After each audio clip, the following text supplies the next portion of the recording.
Why, hello, my love. Welcome to Convos for A Bubbly Life. I'm your host, Tiara, aka T, and I love to live a life that is bubbly, meaning an extraordinary life by your own design. On this podcast, we explore the journey of creating the life of your desires. So let's get to it. Today, I want to talk about community. I saw a post, and I'm feeling a little triggered. And I figured rather than just I don't even know the word, remoulade is I'm hungry. No. Rather than letting this marinate in my mind, I felt like I should just talk it out with you. So I'm interested to hear your thoughts and feelings on this. So feel free to share it in the A Bubbly Life group. If you're a part of that, or send me a message, whatever, or comment in the description or whatever in the comment box of this post, depending on where you're listening to it and all that. But I saw a post, and it was like, back in my day, we used to flock to grandmas, aunties, and uncles' houses, and nowadays kids don't even know their cousins. And I don't know, I felt triggered by it, and I was like, well, whose fault is that? And part of the thing is one, why place blame on anything? I feel like while the intention of the post, or how the post read to me, felt like it was in some way, shape, or form attacking something about how life is nowadays, without offering a solution, just having something to say and an opinion to share. It did not really, it didn't address the problem. You know what I'm saying? So, okay, cool. Cool, make an observation, great. But I don't know, for me, I'm a problem solver, and to the point where it's just sometimes I have to pay attention to how I interact with people, and how the fact that if someone offers me their situation, sometimes I go into problem solving mode without even acknowledging hey, did you even need the problem solved right now? And I know this is about myself. So if I do it to you, call me out on it. It's totally fine. If you're just venting, you're just venting, right? But in that moment, it just seemed and I'm seeing this a lot lately, and it's been really triggering me in the sense that everywhere I turn, and that's a gross exaggeration, but it feels very often I can open my social media, or I talk to somebody, or I'm in a group setting, and then people are just not content with life. And it's just people sharing these observations, people having these negative self-talk. And, in my own journey of creating self-awareness for myself and how to create an extraordinary life for myself, part of it is that if I am in a situation where I'm unhappy, what am I going to do to pull myself out of that situation? Because I don't want to be there. That's not extraordinary to me. That's not a bubbly life to me. That's that is I am living my brand. You know what I'm saying?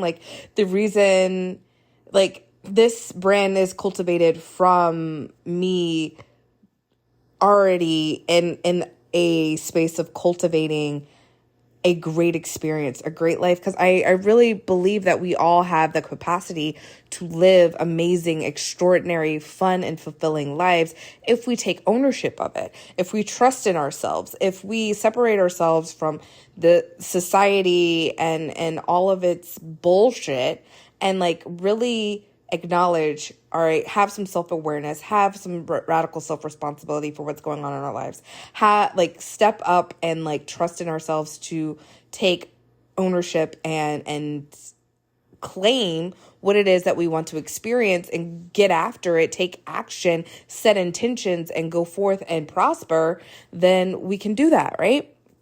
So this post, like I said, it triggered me, and it made me think, okay, community. And community is so important to me. Like right now, like, the A Bubbly Life membership is opening up. So of course, like community is very top of mind. I really want to cultivate and create a safe space for people, both virtually and in person, as we grow and expand. And it's bringing me back to, okay, well, what has been lost in the time of we having, aunties, grandmas, uncles, whomever, like, people always, I remember growing up hearing it takes a village for children to be raised, but I also feel like I was growing up in a time where like the village was being questioned because, in previous generations, it's like, yeah, people would go to auntie, uncle, whoever's house, but then you find out like years later that like somebody that was a trusted individual was doing like shady shit or touching somebody. And like we are brought to light some of the terrors that can come from, and family isn't necessarily always what we have the expectation that they're going to be, right? And so we can't necessarily trust everybody. Not everybody has the best intentions for ourselves or our children and our loved ones. So we have to become wary of it. So that was like my first thought of like, well, people might not want to go to so-and-so's house because so-and-so isn't necessarily got their shit together, or so-and-so runs with a not so safe crew, or so-and-so got cockroaches or whatever. Like there are so many reasons why I know for myself, I wasn't necessarily allowed, or it wasn't like I was able to go to certain people's places. Also, like we live in an era, or I grew up in a space where, my family, my immediate family didn't live that close to other members of our family. Grandma was like a 3-hour drive away.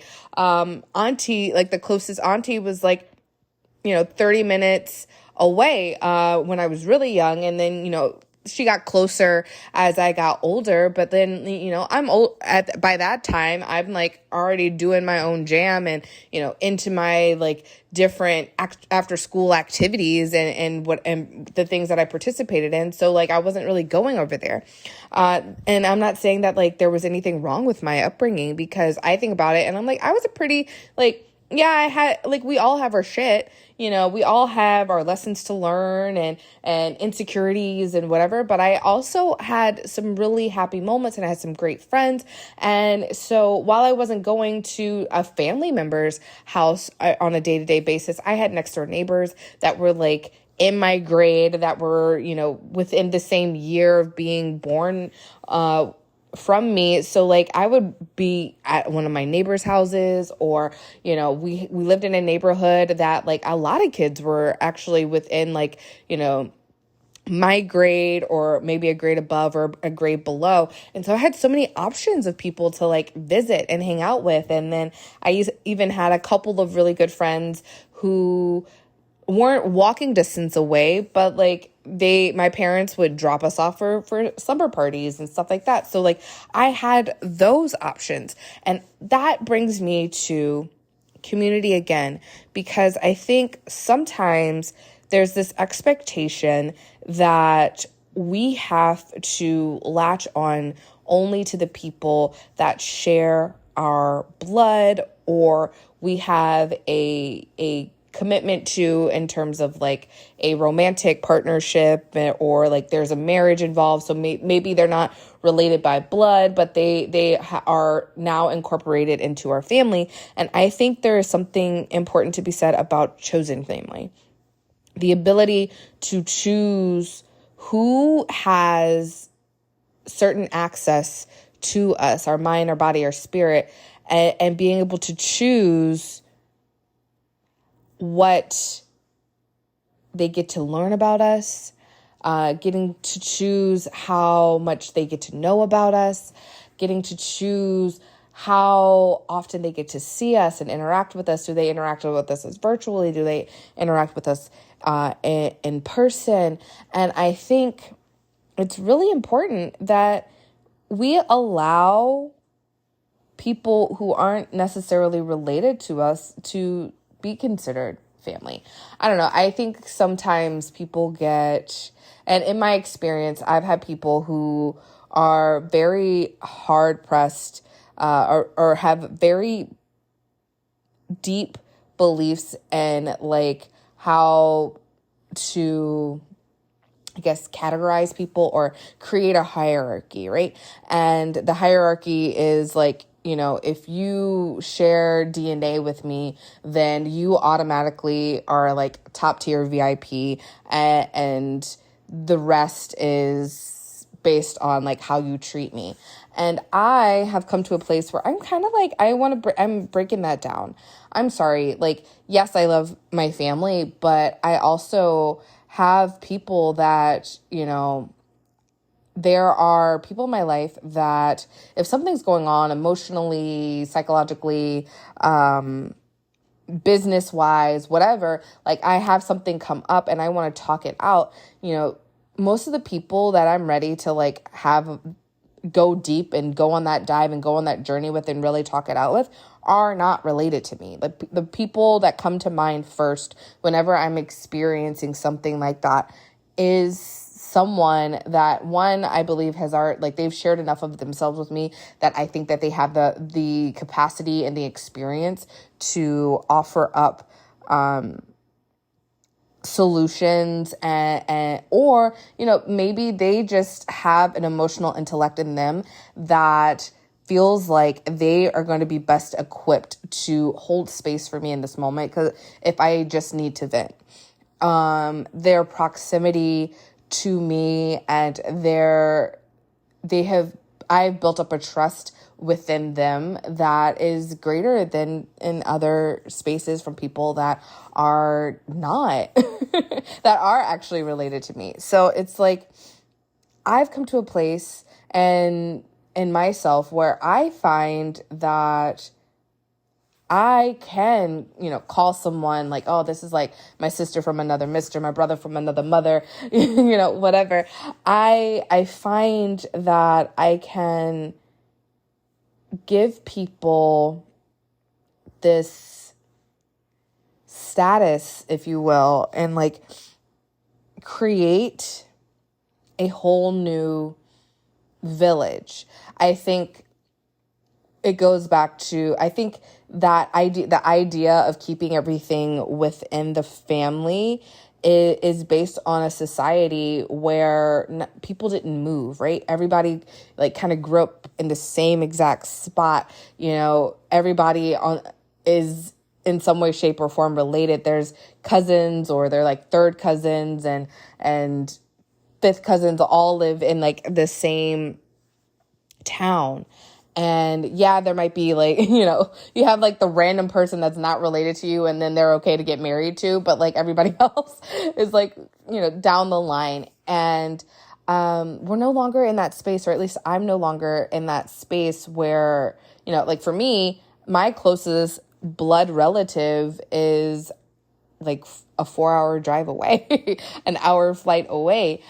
So I'm not in that space to be like, okay, well, like, let me go to grandma's house and bake cookies and do these things. So because I have created a new opportunity for myself to create new connections, and while family is still open and I'm still, fostering those relationships, I'm also opening myself up to creating the chosen family, creating the soul family. I do think, and I believe in multiple lifetimes. And I think that while, you can come into this life and your soul could come into this body, you might not be connected to someone by sharing the same DNA and this life experience. You could have lived another life. Your soul could have lived another life and been sisters with somebody else. Or, you might have been romantically involved with this person in one life, and now you're like, cousins in another life, and like, or whatever. And there's like so many opportunities, because I do believe in like soulmates, and soulmates to me does not necessarily have to have a romantic tie. I think there are just some people that we are destined to meet and continue to grow and expand and learn. Our souls are like just like destined to kind of like be attached, almost like codependent, from life to life to life. And I believe that is totally an experience. And so for me, I feel like a part of being open to having other people that are allowed to get close to us that aren't blood related opens that space up for having more soulmates, having more soul connections, that can come in and have access, can build that community. And I think we're in a really cool place in the time in that we have technology, right? We're not stuck to just connecting with the people that are within, walking distance from ourselves or driving distance from ourselves. We can connect with someone that's on the other side of the globe, and make these deeper friendships, these deeper relationships, this soul family. It's funny, like, I've mentioned the galactic reading I've had recently, and the lady who gave me the information lived in Egypt, right? And I'm in California. And so it's just like, I was like, whoa, that is like mind blowing, that like, I know someone in Egypt now. Like I can say that. And it's like, we can make huge impacts worldwide, and we can create conversations with people. We can have access to more and more like-minded people, more and more people that are on the same wavelength, that are in alignment with us, regardless of if they share DNA or not, or even so we can find someone maybe that is all around, like across the globe, and connect with them. And maybe you do share DNA. Like, how cool is that? Like, it's the opportunities are endless, right? And so I'm really excited that we're in a space where we can get to know so many more people. And so going back to that post, it's like, okay, well, some people might not know their cousins, in person, or know their name or whatever, but like, who else do they know? Like, looking at it from a more positive perspective, like, they might not know their fifth cousin 87 times removed. I don't know how some of the family trees work and the labeling works. They might not know that person, but like, they might know a person in Egypt or Thailand or whatever. They might know somebody that they play, I don't know, Borderlands, or I'm trying to just think of like some game. Like, I think of like kids hopping on their Xbox or whatever game that like has a headset, and they can play with someone across the world. My roommate totally has a friend that is in, I think, Japan right now,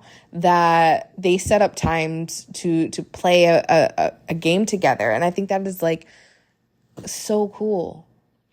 We can create community without having to be physically near each other. We can create connection by simply sharing who we are, what our essence is, our interests are, what our hobbies are, our thoughts and our emotions, and put it out for the world to see. And the right people, the people who align with it, can like show up and be like, me freaking too. What? Yeah, your favorite color is red. My favorite color is red. You like DIY your own hair. I DIY my own hair. I learned how to do my hair over COVID or whatever. Like, you can start these conversations and learn so much more about ourselves and the people around us, the people in our world, and create a community that is location independent, which I think is huge. And I used to talk about it before when I was thinking about like, what do I want to manifest in terms of like a career? And I was like, I want to be location independent was one of the things. Like, I want to be able to go to Bali for a month and still be creating income. I, want to be able to go wherever it is that I want to go in the world and experience what I want to experience. I want to be able to live. I want to be able to talk to people. I want to be able to hear their stories in person or online over the podcast episodes, like whatever. Like, I want to cultivate connection. So are you ready to connect, friend? If you are, I definitely, of course, invite you to be in the A Bubbly Life membership, but also, keep an eye out for virtual happy hours. Those are coming. I will be having public virtual happy hours throughout, once a month. For July and August, they are going to be public. And once the A Bubbly Life membership opens up, they will be exclusive to the members on a monthly basis. And I'm thinking, but maybe like quarterly or every 4 months or so, I'll open one up again to the public. So it won't be like completely locked down forever and ever and ever. But I definitely want to be able to hold that space for just the members of the community, in the sense that, like, I know for myself, especially, you're showing up into like a public forum, and you don't know everybody. And depending on how big the public forum is, it might be harder to fully express who you are and what you believe in and all that kind of stuff. But, if you're a part of a community that regularly meets, that's, actively talking to each other and posting and sharing thoughts and ideas and all that of yourself, then you build a trust that you can open up and freely speak yourself. So I definitely want to have that space in those virtual happy hours. So I'm really excited about that. So with that, I'm going to say ta-ta for now. I love you so much. Thank you for listening. And of course, sharing is caring. So if you know anyone that would enjoy this message or align with this message, definitely share it with them. And, anything that you are looking for in terms of the A Bubbly Life brand, you can find under a www.abubbly.life/luxury living. Ta-ta for now.